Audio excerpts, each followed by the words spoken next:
De fet, mediten persones que professen fes molt diferents. Persones que no professen cap fe explícitament religiosa. La meditació és un tipus de pràctica que practiquen tant persones creients com no creients, en àmbits específicament religiosos com en àmbits profans.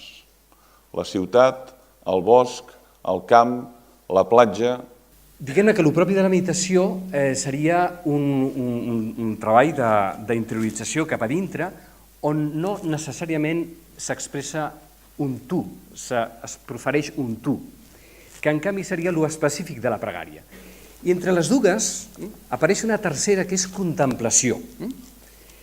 A vegades la paraula a Occident, en la tradició cristiana, la contemplació és el resultat final d'un llarg recorregut, això en l'escala monàstica de l'elecció divina. Primer es comença per la lectura d'un text, de la paraula de Déu, després es passa a la meditació, que és el rumiatge d'aquesta paraula de Déu, després ve la pregària, que és el diàleg que s'estableix amb aquest tu de Déu després de l'acte meditatiu, i finalment això culmina en la contemplació, que és un estat d'obertura, de passivitat, de silenciament, on un deixa de ser lector i només rep allò que es gesta a l'interior o davant d'aquest tu que s'obre, però un ja ha deixat de fer la feina i només està passivament receptiu a allò que es doni.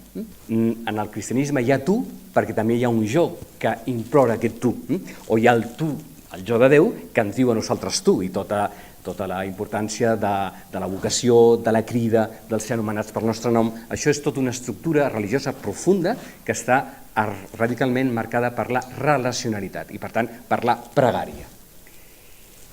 En canvi, el model oriental considera que si un va fent una retracció del silenciament cap a dintre, desapareix tant la noció de jo, i si desapareix la noció de jo, també desapareix el tu. I què queda? Un espai de silenci o de presència on no hi ha ni tu ni jo, i seria aquest estat de no dualitat, d'alguna manera, que suposo que Satchitananda ens parlarà. Que allò que podem copsar des del no pensament és molt més gran que el pensament mateix, perquè el pensament està condicionat. I el que volem copsar en la meditació és quelcom que no està condicionat per res, quelcom que és lliure, independent, sempre present, en tothom, sempre.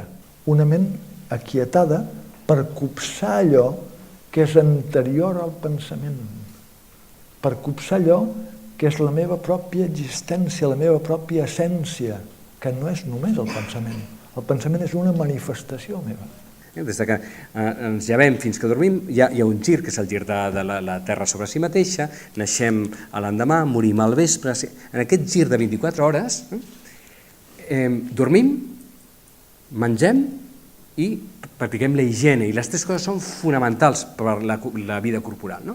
Bé, si volem tenir cura de l'ànima, si volem meditar, és a dir, aquesta medicina per l'ànima, aquest medering, aquesta atenció a l'interior, doncs hem de donar-nos el temps requerit perquè portem una vida mínimament desvetllada. Llavors, parlàvem de què puc fer per anar buidant.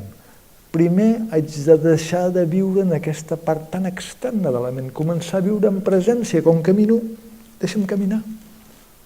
Un altre pas una mica més sutil. M'assento i observo. El primer que observo serà normalment el pensament, però intento observar què hi ha en mi una mica més enllà del pensament.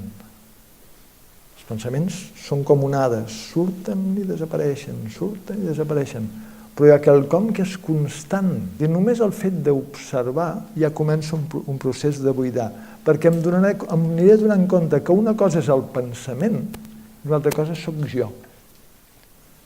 Perquè jo, sense pensament, segueixo existint. Què fa que una pràctica sigui, entre cometes, espiritual o no? Per mi és molt simple. Si està al servei de l'ego o a la rendició de l'ego. Aquesta és la gran diferència.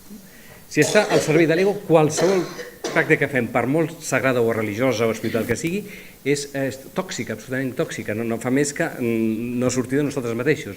Per mi la diferència fonamental entre els humans no és si són creients o no creients, sinó si estan tancats o estan oberts, si estan autocentrats o estan descentrats. Aquesta és la cosmovisió fonamental, d'aquí se'n deriven totes les altres.